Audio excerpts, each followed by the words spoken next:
Ada informasi dari Menteri Sekretaris Negara Prasetyo Hadi yang memastikan tidak akan menghapus sistem zonasi dalam penerimaan peserta didik baru. Meski demikian, konsep baru PPDB akan dibahas usai Presiden Prabowo pulang dari lawatan dari India dan juga Malaysia. Prasetyo Hadi membocorkan sistem PPDB terbaru akan mengombinasikan sistem zonasi dan juga konsep baru. Nantinya sistem PPDB akan diputuskan dalam rapat terbatas atau ratas bersama Presiden Prabowo Subianto. Sebelumnya, Presiden Prabowo menyerahkan penyusunan konsep PPDB ke Mensesnek Prasetyo Hadi.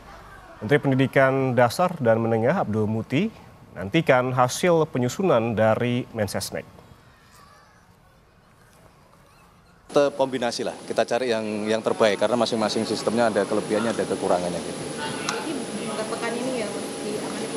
Menunggu Bapak Presiden pulang dulu baru kita nanti akan rataskan gitu.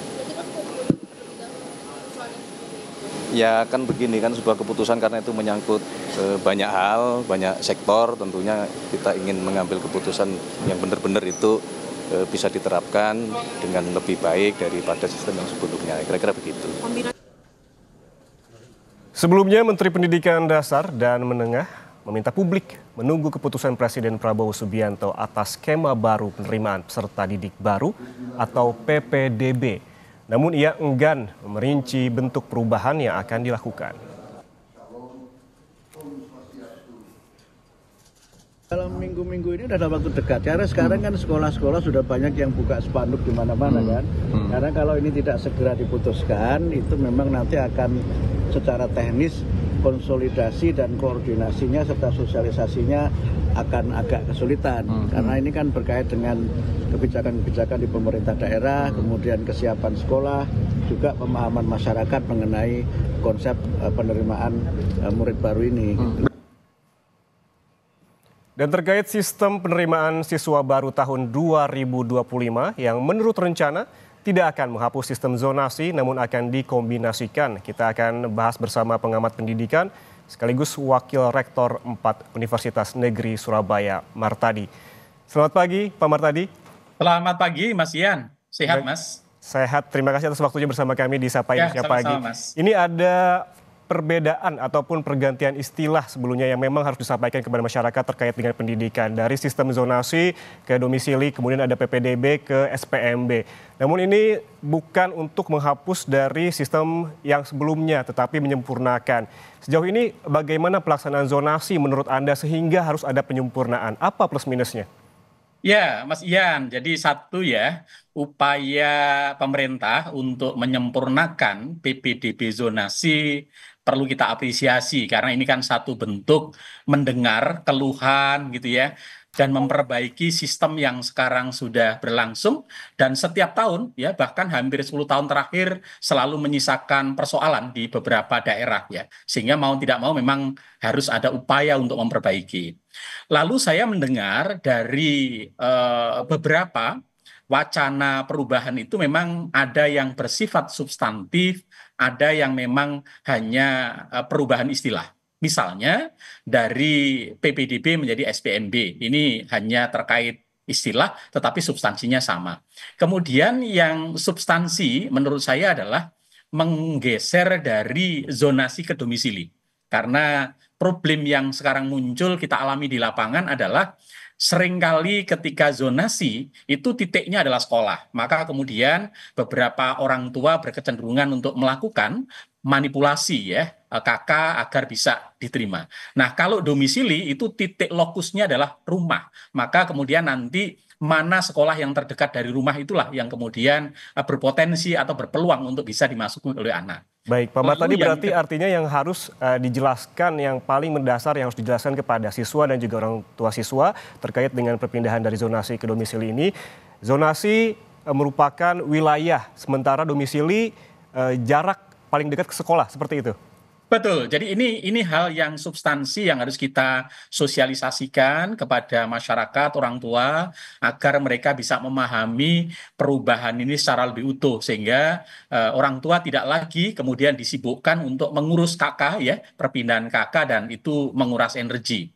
Lalu saya juga melihat ada hal positif yang diwacanakan, yaitu pelibatan sekolah swasta.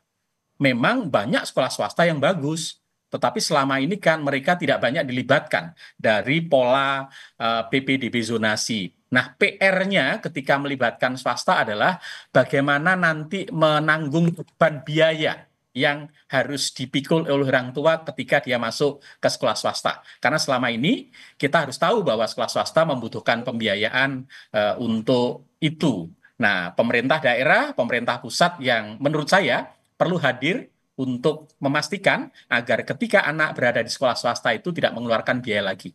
Dan yang terakhir, menurut saya ini memang perlu ditinjau perubahan prosentase, ya, prosentase zonasi atau domisili yang selama ini hampir 50%, lalu kemudian afirmasi, kemudian mutasi, kemudian jalur prestasi, ini juga perlu komposisinya dibuat lebih luas, ya, karena setiap daerah ini berbeda, problem dan kompleksitas masalahnya berbeda, jangan terlalu kaku dipatok secara nasional. Seringkali itu yang menimbulkan persoalan di tingkat lapangan.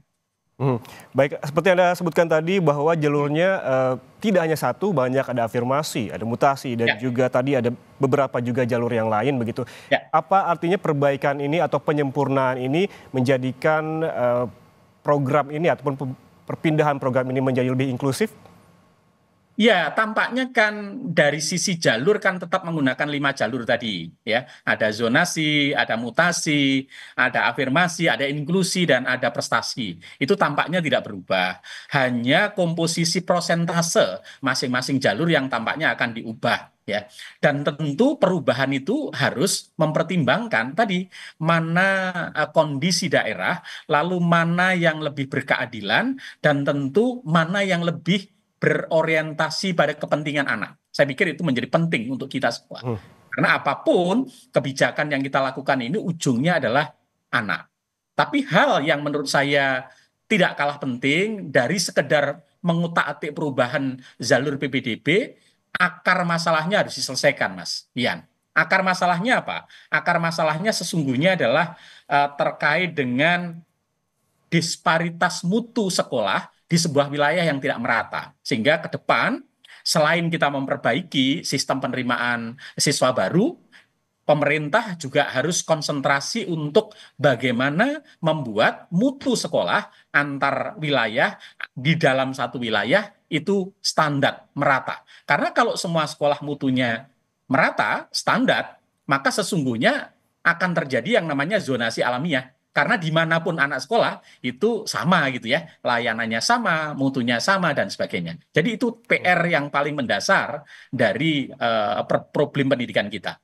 PR paling mendasar dan juga yang harus juga segera dilakukan yaitu memeratakan pendidikan begitu ya, dan kualitasnya terutama.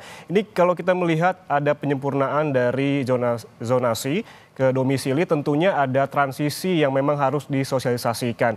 Tadi Anda menyebutkan ini perlu peran dari Pemda, pemerintah pusat, dan juga swasta tadi yang akan dilibatkan.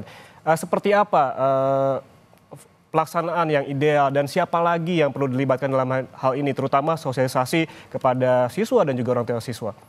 Ya, tentu kan waktunya sudah mepet ya. Sekarang kan sudah masuk bulan Februari, kemudian dalam 2 bulan ke depan kita disibukkan oleh puasa, dan ini harus segera diputuskan ya di akhir Januari ini. Lalu kemudian konsepnya segera dimatangkan, lalu kemudian segera sosialisasi. Pertama yang paling penting adalah di daerah. Karena biasanya di daerah akan kemudian menurunkan kebijakan itu dalam sistem penerimaan PPDB di masing-masing wilayahnya. Lalu yang kedua, daerah secara serentak mensosialisasikan kepada orang tua, kemudian kepada sekolah, kepada pihak-pihak yang berkepentingan terkait penerimaan siswa baru ini. Karena tanpa itu saya khawatir ini nanti kemudian kita sudah berupaya untuk memperbaiki.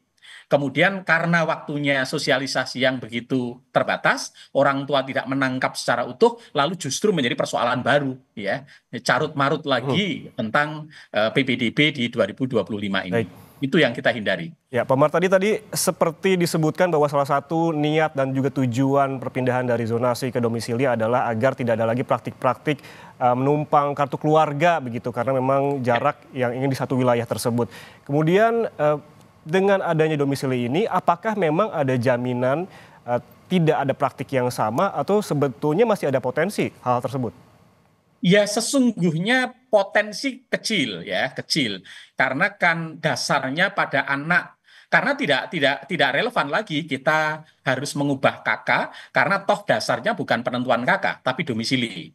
Tetapi persoalannya nanti adalah ada beberapa daerah tertentu pemukiman yang jumlah orang yang berdomisili sangat banyak tetapi jumlah sekolahnya sangat terbatas. Maka kemudian mereka harus mencari sekolah alternatif di luar domisilinya.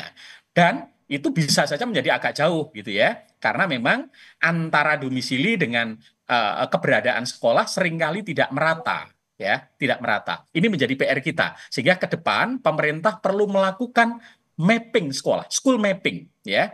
Bagaimana sekolah-sekolah itu berada, lalu bagaimana tingkat kepadatan penduduk, kemudian tingkat perkembangan kota, sehingga PPDB zonasi ini bagian dari CT Plan, pengembangan kota. Jadi bukan parsial gitu ya, bukan parsial. Itu harus dipikirkan. Kalau ternyata di situ membutuhkan sekolah, ya dibuat sekolah. Sekolah ini maknanya bisa sekolah negeri, bisa sekolah swasta, tetapi harus ada sekolah untuk bisa melayani ya jumlah penduduk yang ada di wilayah domisili itu. Lalu yang kedua juga perlu dipikirkan, perlu ada kapasitasi.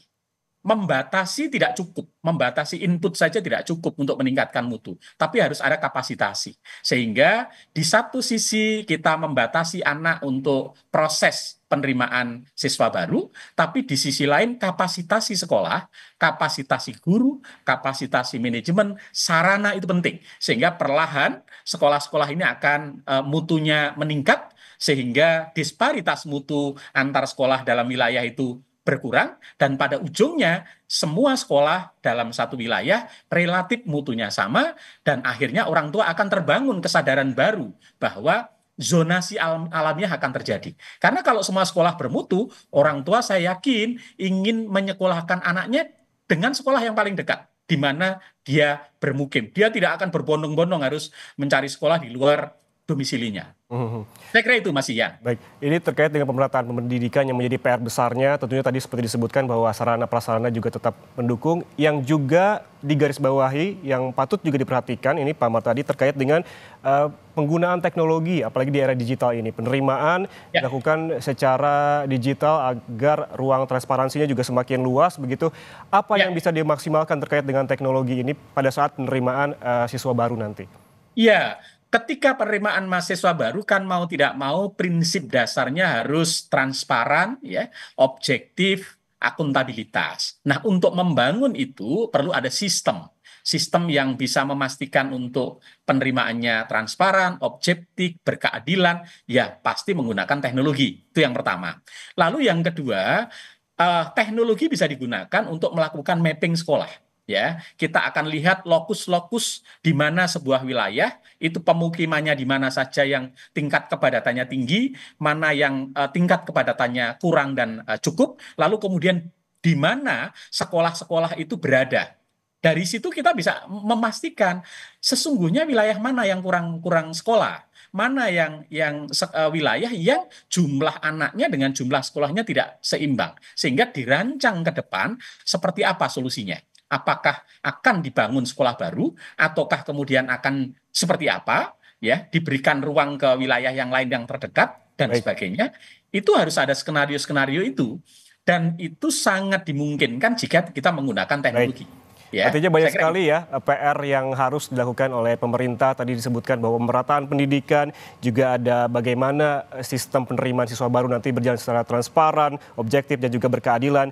Juga harus dilakukan juga mapping begitu agar sekolah satu dan sekolah lainnya jumlah siswanya juga tetap merata baik secara kualitas maupun kuantitas. Terima kasih. Sama-sama Mas Ian. Pak Mar tadi, pengamat pendidikan, atas waktunya bersama kami di Sapa Indonesia Pagi. Selamat pagi.